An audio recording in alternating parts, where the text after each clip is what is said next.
ఇప్పుడు జరిగినటువంటి సాంస్కృతిక కార్యక్రమాలు, ఈ డాన్సెస్ ప్రదర్శన అన్నిటికంటే వెరీ ఇంపార్టెంట్ మెసేజ్తో కూడినటువంటి ఒక చిన్న సాక్ష్యం మనం విందాం. మన మధ్యలో సహోదరి నాగిరెడ్డి అపర్ణ గారు ఉన్నారు. వారు తమ చిన్న సాక్ష్యాన్ని చెబుతారు. ప్రభువుకు మహిమ కలుగును గాక. వైఎస్ఆర్ కడప డిస్టిక్ పోర్మామిల్ల ప్రాంత నివాసస్తులు కీర్తిశేషులు నాగిరెడ్డి వీరారెడ్డి గారి మరియు ప్రభువు యేసు ప్రభు యొక్క స్వాస్థ్యమును అయిన నాగిరెడ్డి అపర్ణను ఈ చిన్న సాక్ష్యాన్ని భగవంతుడు దీవించాలని మిక్కిలి ప్రార్థిస్తున్నానండి. నేను ఏపీ జెన్కో ఏపీపీడీసీఎల్ డిపార్ట్మెంట్లో పనిచేస్తూ ఉన్నానండి. ఒంటరిగా నా జీవితం గడుస్తుంది. కొంతమంది కొలీగ్స్తో కలిపి నేను నా ప్రయాణం కొనసాగిస్తున్నాను. మా నాన్నగారి దగ్గర నుంచి వచ్చిన నాకు ఒక అమూల్యమైన బహుమానం ఏంటంటే మంచి ధైర్యము పట్టుదల అనేది నాకు ఉందండి. సో యాక్చువల్గా నాది మ్యారేజ్ బ్రేక్ అయిపోయింది. నేను ఒక డివోర్సీనండి. చాలామంది పెళ్లి చేసుకోమని ఫోర్స్ చేశారు కానీ నేను చేసుకోలేదు. భగవంతుడు యేసుక్రీస్తు భగవంతుడు అని నాకు తెలియక ముందు నుంచే భగవంతుడు నాకు ఇటువంటి పరిస్థితి కల్పించాడు అంటే నాతో ఏదో ఒక గొప్ప కార్యం చేపియబోతున్నాడని నేను నమ్మేదాన్నండి. ఏదో ఒక అనాథ శరణాలయం కానీ వృద్ధాశ్రమం కానీ అలాంటిది ఏదైనా చేపియబోతాడేమో, అందుకోసం నన్ను ఎంచుకోవడానికి ఈ మార్గం చూపించాడేమో అని ప్రభు తెలియక ముందు నుంచే నాకు ఒక విశ్వాసము ఒక నమ్మకము ఉండేది. ఈ ప్రయాణంలో ఒకానొక రోజు ఒక భయంకరమైన భయం అనేది నాకు వచ్చిందండి. సమాజంలో ఎప్పుడు భయపడకుండా బ్రతికే దాన్ని భయం అంటే తెలియని నాకు అనుకోకుండా ఒక భయం నా దరికి చేరుకున్నదండి. సో మా కొలీగ్స్తో ఉన్నాను. నేను ఇంకో అమ్మాయి ఉంది. ఇంకో అమ్మాయి స్నానానికి వెళ్ళిందండి. నేను ఒక్కదాన్ని చైర్లో కూర్చొని గుండె పగిలేలా ఏడుస్తున్నానండి. ఇంకా చచ్చిపోతానేమో అన్నంత భారమైంది. ఆ గుండెల్లో నుంచి దుఃఖంతో ఎందుకు తండ్రి ఇలా చేశావు, నా జీవితం ఇలా ఇచ్చినందుకు నేను ఎప్పుడూ బాధపడలేదు, సరే ఏదో చేయబోతున్నావు అనుకున్నా కానీ ఇప్పుడు నాకు బ్రతకడానికి భయం అనేది తోడైంది కదా, నేను ఎలా బ్రతకాలి, సమాజంలో నేను ఎలా బ్రతకాలి, ఈ పాపానికి క్షమాపణ లేదా, ఇంకా ఈ పాపం నుంచి కాపాడే వాళ్ళు ఎవరూ లేరా నన్ను అని చెప్పి నేను ఆ దుఃఖమైన రోదనతోటి వెంకటేశ్వర స్వామి అని సాయిబాబా అని చెప్పేసి ఒక్కొక్కరిని అడుగుతా వస్తున్నా. ఇంకా ఎంతవరకు నన్ను తరుముతారు మీరు, ఒకచోట పులి స్టాప్ ఇవ్వరా నాకు, నేను ఎలా బ్రతకాలి, నా పాపానికి క్షమాపణ ఏంటి అని అడుగుతున్నప్పుడు నాకు జీసస్ కనపన్నాడండి. నాకు ఒక 4-5 అడుగుల దూరంలో జీసస్ కనపడి ఆయన నాతో ఏం మాట్లాడలేదండి. జస్ట్ 2 చేతులు ఇలా చాపాడు, దగ్గరికి రమ్మని పిలుస్తున్నాడు ఆయన. సో మాటలైతే ఏం వినపడలేదు కానీ ఆ ప్రేమలో చూపులో అటువంటి ఆప్యాయత నాకు కనపడింది. వెంటనే నేను తల పైకెత్తి చూశాను. నాకు ఎదురుగా ఎవ్వరూ లేరు. సరే ఆఫీస్కి వెళ్ళాను. మా కొలీగ్ ఒక మేడం చెప్పారు, ఒకసారి బైబిల్ తీసి చూడపర్ణ ఏం ఉంటుందో అన్నట్లుగా అన్నారు. సో నాకు అసలు బైబిల్ తెలియదండి. యాక్చువల్గా బైబిల్ తీసి చూశాను. అక్కడ ఇర్మియా 30:12-17 వరకు భగవంతుడు నాతో మాట్లాడడం జరిగిందండి. ఆ మెసేజ్ చదివిన తర్వాత నాకు చాలా బాగా అనిపించింది. తర్వాత మళ్ళీ వదిలేశానండి. మళ్ళీ ఒక 1 మంత్ అట్లా గ్యాప్ ఇచ్చి మళ్ళీ బైబిల్ చదవడం స్టార్ట్ చేశాను. మళ్ళీ క్లోజ్ చేస్తున్నాను. ఇది ఇజ్రాయెల్ హిస్టరీ చదవడం ఏంది, అబ్రహాం ఏంది, అసలు ఏంది మన భారతదేశం ఏంది అని చెప్పి నా మనసు ఒప్పుకోవట్లేదండి. ఒక 6 మంత్స్ వరకు నేను రాత్రింబవలు నిద్రపోకుండా ఇంటర్నెట్ సెర్చ్ చేసి ఆ పుస్తకాలు ఈ పుస్తకాలు చేసి ప్రతిదీ బైబిల్ చూసుకుంటా తీస్తే ప్రతి ఒక్క లేఖనము నాకు ప్రభువు యేసుక్రీస్తు రక్షకుడు అనేది మాత్రమే కనపడుతుందండి. సో మా కుటుంబ బ్యాక్గ్రౌండ్ ఒక 10-15 గ్రామాలందరూ వచ్చి మా నాన్న దగ్గర ఒక పంచాయతీలాగా తీర్చుకొని వాళ్ళ సమస్యలు తీర్చుకొని పోయేవాళ్ళు. సో భాగవతము పురాణాల్లో ఉండేటువంటి కథలు ఎగ్జాంపుల్గా చెప్పి వారి సమస్యలన్నింటినీ పరిష్కరించేవారు మా నాన్న. అప్పుడు నేను ఆ పురాణాలకు సంబంధించి భగవద్గీత సంబంధించి ఎప్పుడన్నా వినేదాన్ని అండి, పని చేసుకుంటా ఎప్పుడన్నా వినేదాన్ని ఇంటి దగ్గర ఉన్నప్పుడు. సో అలా నాకు భగవద్గీత చదవడం కూడా అలవాటు ఉంది. తర్వాత నెక్స్ట్ ఈ ప్రభు రక్షకుడని అర్థమైన తర్వాత భగవద్గీత తీసి చూస్తే అందులో ఏ శ్లోకం తీసినా నాకు ప్రభువగు యేసుక్రీస్తు రక్షకుడిగా కనబడుతున్నాడండి. సో చాలామంది మా పెద్దవాళ్ళను ముసలోళ్ళు ఉన్నారు, వాళ్ళందరిని అడిగినా ఏంది నాకు ఇట్లా కనపడుతున్నాడు, మరి ఈ శ్లోకం చదివితే ఈ విధమైన దుర్లభమైన పరిస్థితి అని కృష్ణ భగవానుడు అని అంటున్నాడు కదా, మరి మీకు ఇక్కడ యేసుప్రభు ఎందుకు కనపడట్లేదు, నాకు అక్కడ యేసుప్రభు కనపడుతున్నాడని చెప్తున్నానండి. బట్ వాళ్ళకందరికీ అర్థం అవ్వట్లేదు. సో నా కుటుంబం కూడా తర్వాత రోజుల్లో యేసు ప్రభువు మాత్రమే రక్షకుడు, ఈ లోకాన్ని పాపం కోసం ఆయన ఈ రకంగా బలైనాడు, ఈ జీవితం కాదు మనకి ఇంకొక జీవితం అనేది ఉంది, అసలు మన యొక్క జీవితం యొక్క పరమావధి ఏంది, ఈ యొక్క సమాధానము శాంతి సమాధానము నేను నా జీవితం ఏందో నాకు అర్థమైందండి. సో నాకు ఇంతకంటే ఇంకా వేరే ఆశలు ఏం లేవండి. ప్రభువు యేసుక్రీస్తు యొక్క స్వాస్థ్యముగా ఆయన యొక్క ప్రవర్తన ఎలా ఉందో నేను ఈ లోకానికి చూపించాలి. క్రైస్తవులు అంటే ఇలా ఉంటారా అనేది నా నడక ద్వారా నేను చూపించాలని నాకు ఒక గట్టి నమ్మకం ఉందండి. సో అందుకు ప్రభువు నన్ను మిక్కిలి దీవించాలని ప్రతి నిత్యము నేను ఆయనను వేడుకుంటున్నానండి. మీరందరూ కూడా నా గురించి ప్రార్థన చేయగలరని నేను ఆశిస్తున్నానండి. సో ఈ టీవీ ఎక్కువ ప్రోగ్రామ్స్, ఇంతకుముందు న్యూస్ ఎక్కువ చూసేదాన్నండి. మొదటి నుంచి నాకు సీరియళ్ళు సినిమాలు అలవాట్లేదు. ఈ ప్రోగ్రామ్స్ చూసేటప్పుడు అయ్యగారు ప్రోగ్రామ్స్ నాకు చాలా బాగా నచ్చేటివి. తర్వాత మళ్ళీ నేను నెంబర్ ఎలాగోలా సంపాదించుకొని ఫోన్ చేసి ఇక్కడికి వచ్చి బుక్స్ తీసుకొని వెళ్ళానండి. ఆ బుక్స్ చదివిన తర్వాత ఇవి హైందవులకి చాలా బాగా ఉపయోగపడతాయి, చాలా సామరస్యంగా ఉంది ఈ విషయం అని చెప్పేసి ఈరోజు మా జెన్కో డిపార్ట్మెంట్లో ఈ యొక్క క్రిస్మస్ సెలబ్రేషన్ జరిగిందండి. ఈరోజు అనుకోకుండా పొద్దున ఎర్లీ మార్నింగ్ ఈ అయ్యగారు నేను సబ్స్క్రైబ్ అయ్యానండి. ప్రతి ప్రోగ్రామ్ నాకు వస్తుంది, ఆన్లైన్లో వస్తుంది. సో వింటా ఉన్నప్పుడు ఈరోజు నేను ఈ ప్రోగ్రాంలో బుక్స్ ఎందుకు డిస్ట్రిబ్యూట్ చేయకూడదు నేను అని నాకు ప్రేరేపణ వచ్చిందండి. వెంటనే ప్రేరేపణ వచ్చిన తర్వాత మా డిప్యూటీ అకౌంట్స్ ఆఫీసర్ గారికి ఫోన్ చేసి చెప్పాను, ఇలా బుక్ ఉంది సార్, నేను చదివాను, చాలా బాగుంటుంది, మనం ఇక్కడ డిస్ట్రిబ్యూట్ చేద్దామంటే ఆయన ఫస్ట్ వద్దన్నారండి. ఇది మత ప్రచారం అవుతుందమ్మా, మనం ఒక చిన్న ఫంక్షన్ చేసుకుంటా ఉన్నాం కదా, బాగుండదేమో అంటే నేను ఆయన రిక్వెస్ట్ చేశాను, సార్ అక్కడ ఆర్గనైజ్ చేసే వాళ్ళని ఒకసారి కనుక్కోండి సార్, అది చాలా బాగుంటుంది, ఎవరిని కించపరిచేలాగా బుక్ లేదు సార్, ఒకసారి కనుక్కోండి సార్, నాకు ఇమ్మీడియట్గా చెప్తే నేను వాళ్ళకి మళ్ళీ ఫోన్ చేసి చెప్పాలని చెప్పానండి. నేను ప్రభువుకు ప్రార్థన చేసుకున్నాను, ప్రభువా ఇది మీ చిత్తం అయితే ఈ బుక్ 10 మందికి నేను ఇవ్వాలనుకుంటున్నాను, మీ చిత్తం అయితే ఈ కార్యాన్ని నెరవేర్చండి తండ్రి అని ప్రార్థన చేసుకున్నాను. ఇమ్మీడియట్గా మా డివైసీసీ గారు ఫోన్ చేశారు, సరే అమ్మ తీసుకొని వచ్చేసేయి అని చెప్పారండి. ఇవాళ బుక్స్ కూడా నేను మా ఆఫీస్లో డిస్ట్రిబ్యూట్ చేయడం జరిగిందండి. హైందవ క్రైస్తవం అనే బుక్ నేను మా జెన్కో డిపార్ట్మెంట్లో వాళ్ళందరికీ, ట్రాన్స్కో జెన్కో డిపార్ట్మెంట్లో వాళ్ళందరికీ దాదాపు ఇవాళ డిస్ట్రిబ్యూట్ చేయడం జరిగిపోయిందండి. సో 70 కాపీస్ తీసుకెళ్ళాను. ఈ అవకాశం ఇచ్చిన పెద్దలందరికీ ధన్యవాదాలండి. Thank you. అయిపోయిందమ్మా, చిన్న ప్రార్థన చేద్దాము. హైందవ క్రైస్తవం పుస్తకం చదివి నిజముగా యేసే రక్షకుడని నిర్ధారణకు వచ్చినటువంటి వారు కొన్ని వందల మంది నాకు ఇలాగే సాక్ష్యాలు చెప్పారు. కొంతమంది ఆ గ్రంథాన్ని విమర్శించడం చాలా విచిత్రం. అనేక మంది ఆ గ్రంథాన్ని చదివి యేసుక్రీస్తే రక్షకుడని నమ్ముకుంటూ ఉంటే ఆ గ్రంథం వల్ల రాయకూడదని కొందరు పాస్టర్లు క్రైస్తవులు విమర్శించడం చాలా విడ్డూరమైన సంగతి. మరి సహోదరి 70 హైందవ క్రైస్తవం గ్రంథం కాపీస్ తను కొని వారికి పంచిపెట్టింది.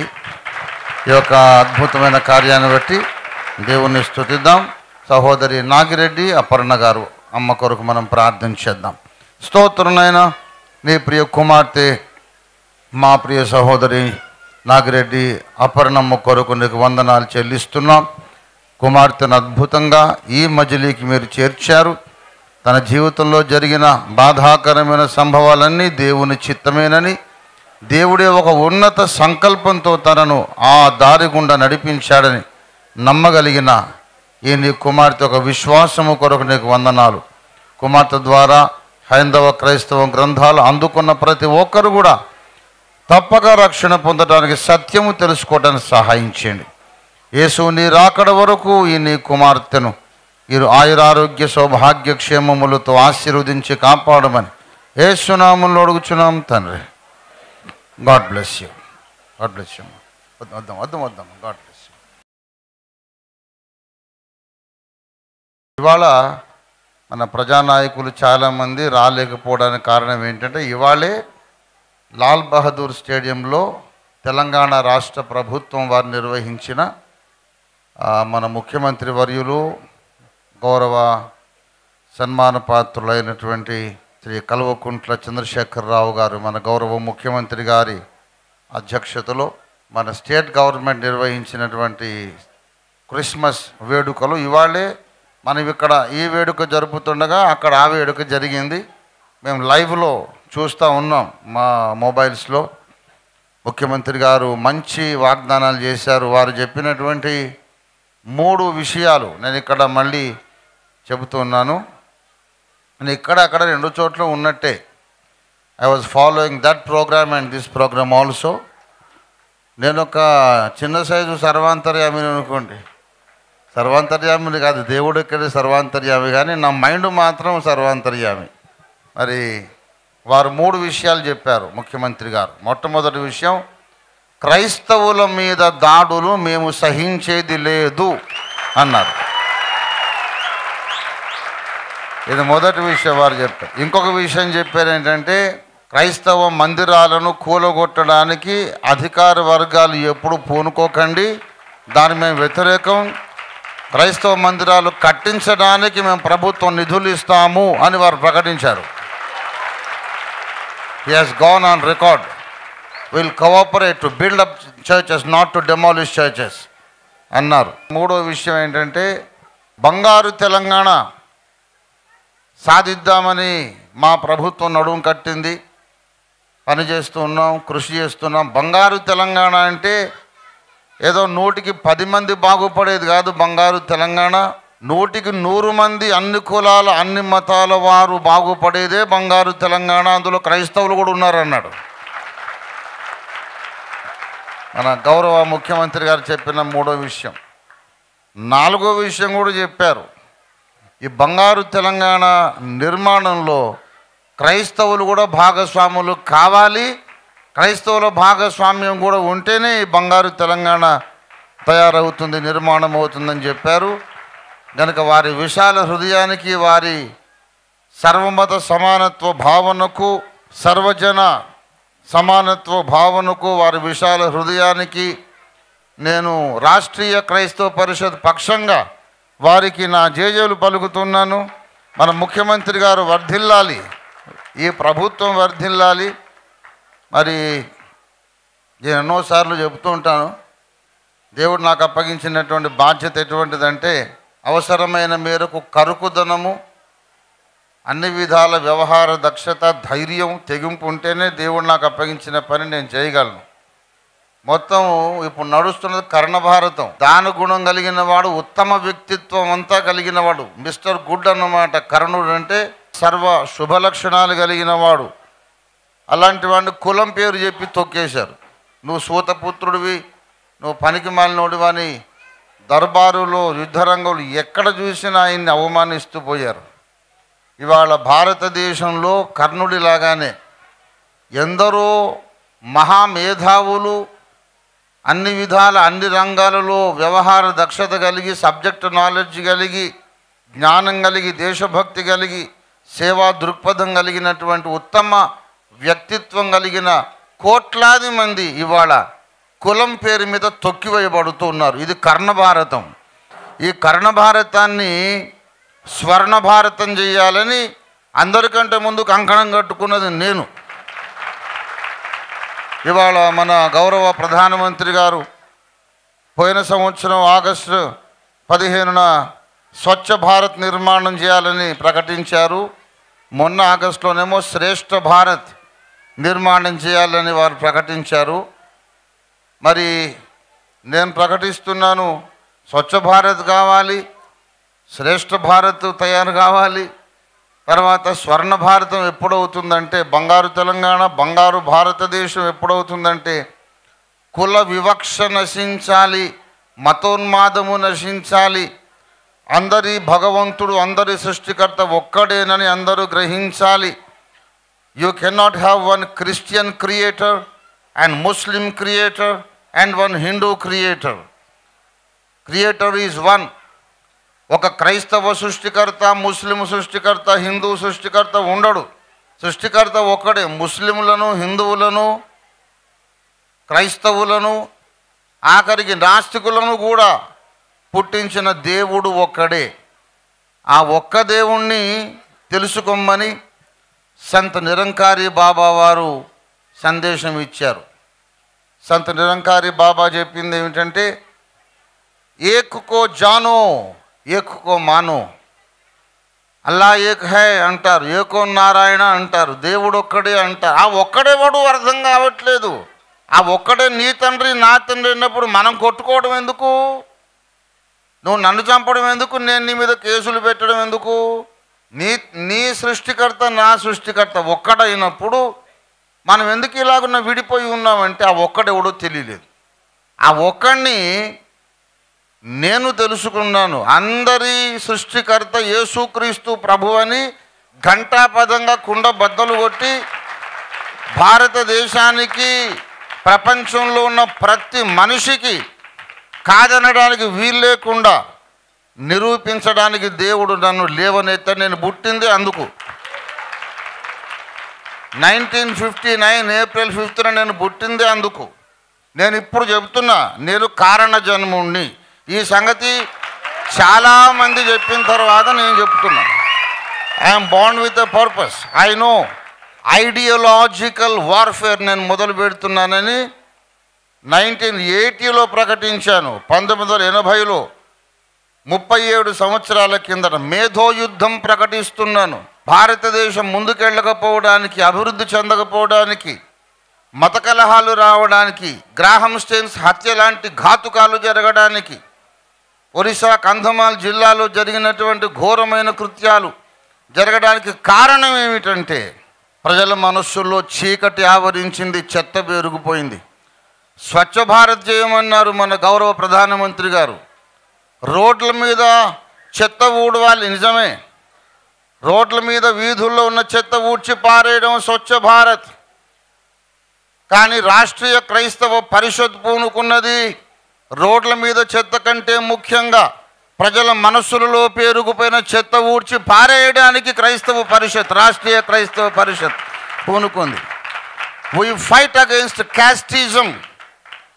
క్రైస్తవులం క్రిస్మస్ చేసుకుంటూ జై భీమ్ అని భీమ్రావ్ అంబేద్కర్జీ ఫోటో వేసుకున్నాం. ఎందుకు తెలుసా? ఆయన ఒక కులానికి నాయకుడు కాదు, జాతీయ నాయకుడు. జాతికి దారి చూపిన మహానాయకుడు ఆయన. ఆయన చెప్పిన మాటలు అక్షరాల పాటిస్తున్న ఏకైక క్రైస్తవ సంస్థ రాష్ట్రీయ క్రైస్తవ పరిషత్, ఓఫిర్ మినిస్ట్రీ. మేము మాటలు చెప్పేటోళ్ళం కాదు, మేము చెప్పామంటే తప్పకుండా చేస్తాం, చేసేది ఉంటేనే చెప్తాం. భీమ్రావ్ అంబేద్కర్ గారు చెప్పారు, కులం అనే పునాది మీద మీరు ఒక జాతిని నిర్మించలేరు, నీతిని నిర్మించలేరు అన్నారు. You cannot build up a nation nor a morality on the foundation of caste.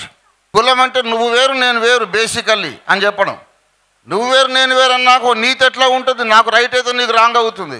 నువ్వు వేరు నేను వేరు అయినప్పుడు మారల్ స్టాండర్డ్స్ కూడా వేరు ఉంటాయి. నేను చేస్తే ఒకటి రైట్, అదే నువ్వు చేస్తే రాంగ్ అనే మైండ్ వచ్చేస్తుంది. కులం అనే పునాది మీద నీతి నిర్మించలేరు, జాతిని కూడా నిర్మించలేరు. కనుక భరత జాతి ఏక కుటుంబం కావాలంటే చిన్నప్పుడు మనం స్కూల్లో చెప్పుకున్నటువంటి ప్రమాణం, భారతదేశము నా మాతృభూమి, భారతీయులందరూ నా సహోదరులు, నేను నా దేశమును ప్రేమించుచున్నాను అనేది ఆచరణలో జరగాలంటే మీరెవరు అంటే మేము రెడ్లము, మాలెలము, మాదిగలము, బ్రాహ్మణులు, కమ్మరి, కుమ్మరి, డక్కలి, చాకలి, మంగలి అని చెప్పుకునే రోజు పోయి మీరెవరండి అంటే మేము భారతీయులం అని చెప్పుకునే రోజు రావాలి. I'm N Indian basically, that's all. I don't have anything else, any other identity. ఈ కులం అనే దాన్ని తొలగించాలి అని అంబేద్కర్ గారు చెప్పారు. అందుకే జై భీమ్ అని ఆయన పేరు పెట్టుకున్నాం. ఆయన అన్నారు, కులం అనే పునాది మీద జాతిని నిర్మించలేరు. మరి కులం ఎలా పోవాలి అంటే ఆయన చెప్పారు, demolish this bloody cost system by encouraging inter caste marriages అన్నారు ఆయన. కులాంతర వివాహాలను ప్రోత్సహించడము ద్వారా ఈ పనికి మాలిన కుల వ్యవస్థను కూలద్రోయండి అని పిలుపునిచ్చిన మహానుభావుడు ఆయన. ఆయన పిలుపుని అందుకొని మేము మాటల మనుషులమే కాదు, ఒట్టి మాటలు చెప్పి వదిలేసి వాగ్దానాలు చేసి మరిచిపోయి ఉపన్యాసాలు చేసి మరిచిపోవడం కాదు. మాది వజ్ర సంకల్పం. ఒక మాట మనసులోకి వచ్చింది, మాట ఇచ్చామంటే విశ్వంలో శక్తులన్నీ ఎదురొచ్చినా మేము వెనక్కిపోయేది ఉండదు.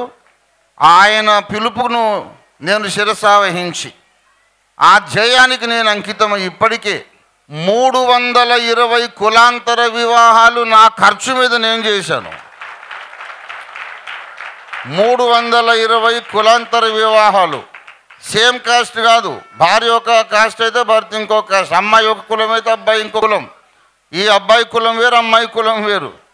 వాళ్ళను అలాంటి జంటలను 300 మనుషులు కాదు 300 పెయిర్స్ అన్నమాట, అట్ అవర్ ఎక్స్పెన్సెస్. అమ్మాయి పెళ్లి చీర, అబ్బాయి సూటు మొత్తం అంతా నాది, పెళ్లి ఖర్చు విందు ఖర్చు నాది.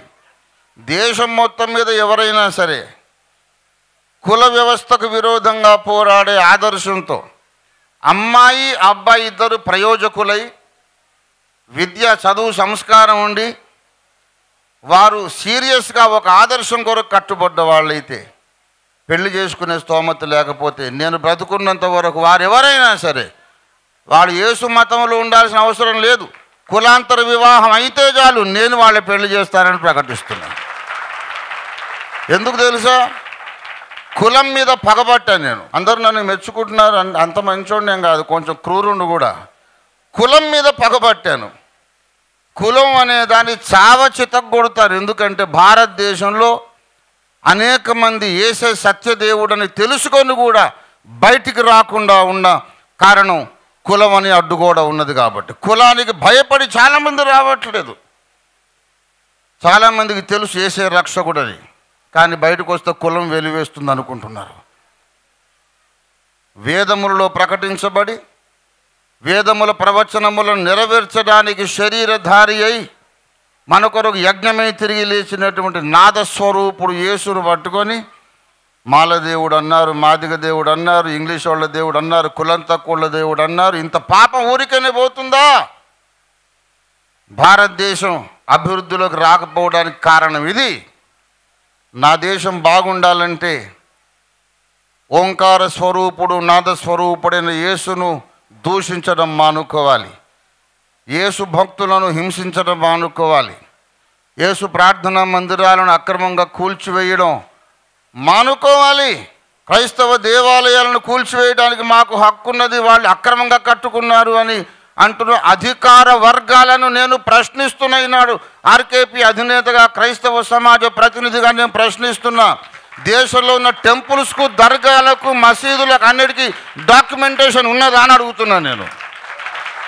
మీకు టెంపుల్స్ అన్నేమో ఎక్కడ పడితే అడవిలో చెట్లు మొలుసుకొచ్చినట్టు మొలుసుకొస్తాయా? మీకు దేవుడేమో వెలుస్తాడు మీకు. మేమేమో ఏదో మూలకు ప్రార్థన మందిరం కట్టుకుంటే డాక్యుమెంట్ లేదని కూలగొడతారా? ఇది సెక్యులర్ దేశమేనా? అంబేద్కర్ జయంతి నాడు ఆయన విగ్రహానికి మాలలు వేయడం కాదు, ఆయన స్ఫూర్తిని నిలబెట్టాలి. వాడు అసలైన రాజకీయ నాయకుడు. అటువంటి ప్రభుత్వం భారతదేశానికి రావాలి. అలాంటి ప్రభుత్వాలు, అంబేద్కర్ స్ఫూర్తి నిలబెట్టే ప్రభుత్వాలు అన్ని రాష్ట్రాలకు రావాలి. దీని కొరకు ఆర్కేపీ కృషి చేస్తుంది. మాకొక జాతీయ స్థాయి ఉద్యమము, లక్ష్యము, ప్రణాళిక ఉంది. గ్లోబల్ ప్లాన్ ఉంది. నేనేం చేస్తానో, ఏం చేయబోతున్నానో, ఎలా చేస్తానో ఇప్పటికీ 30 సంవత్సరాలు నన్ను వెంబడించిన వాళ్ళు కూడా తెలియదు. Wait and see, we will change the world by the power of Jesus Christ. ప్రపంచాన్ని మార్చేస్తాము, అప్పటికి ఇంకా అలసిపోము. అరే ఏంద్ర బాబు ఇంత తొందరగా సాధించేసాం మన లక్ష్యం, ఇంకో భూగోళం ఎక్కడైనా ఉంటే బాగుండే, రాకెట్ వేసుకొని అంతరిక్షం గాలిస్తాము. We can change the universe also. We have all this confidence because of the blood of Jesus. యేసు రక్తాన్ని బట్టి మాకే కాన్ఫిడెన్స్. 37 సంవత్సరాలు సేవ. మనిషి అన్నోడు ఎన్ని దెబ్బలు తినాలో అన్ని దెబ్బలు నేను తిన్నాను, కానీ ఇప్పటికి కలిసిపోలేదు. 1980లో నాకెంత ఉత్సాహం ఉన్నదో, ఎంత కాన్ఫిడెన్స్ ఉందో, 37 ఏళ్ల పోరాటం తర్వాత అంత కాన్ఫిడెన్స్ ఉంది. ఇంకా పదునెక్కనే తప్ప మొద్దుబారలేదు. This is the power of the blood of Jesus. Yesu రక్తంలోని శక్తిది. కనుక ప్రియులారా, భారతదేశం అంతా ఆలోచనలో పడే కార్యక్రమానికి నేను శ్రీకారం చుట్టాను. వాళ్ళు అన్ని మతముల ధర్మ ప్రచారకులు, అన్ని మతములలోని యథార్థవంతులైన అన్వేషకులు, దైవాభిమానులు ఆలోచనలో పడే ఒక కార్యక్రమం, వాళ్ళని ఆలోచనలో పడవేసే కార్యక్రమం, అందరి చేత ఆలోచింపజేస్తా. ఇది నా బాధ్యత. ఒకవేళ యేసే దేవుడై ఉండొచ్చునా, లెట్ మీ కన్సిడర్ వన్స్, ఒక్కసారి ఆలోచిద్దాం అని 125 కోట్ల భారతీయులు అనుకునేటట్టు మేము తప్పక చేస్తాం. Will make them think. దానికి సినిమాలను వాడుకుంటాం, రాజకీయాలను వాడుకుంటాం, లలిత కళలను వాడుకుంటాం, అన్నీ వాడుకుంటాం. 64 కళలలో 63 కళలు వాడుకుంటాం యేసయ్య కొరకు. ఒక్కటి తప్ప, అదేంటంటే జేబులు కొట్టడం, హస్తలాఘవం. 64 కళల్లో ఒకటి హస్తలాఘవం అంటారంటే జేబు కొట్టడం, పక్కడిది కొట్టేసాడు. అదొక్కటి తప్ప మిగతా 63 కళలతో యేసే దేవుడు నిరూపిస్తాం. దేవుని స్తోత్రం కలుగునుగా. హల్లెలూయా, హల్లెలూయా, హల్లెలూయా.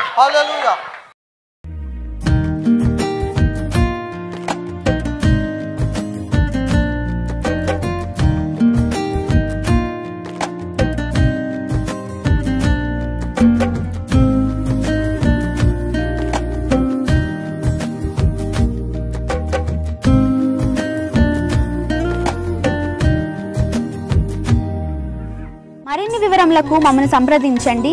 ఓఫిర్ మినిస్ట్రీస్, LIG 86/1, 3వ phase, KPHP colony, Kukatpally, Hyderabad 500072.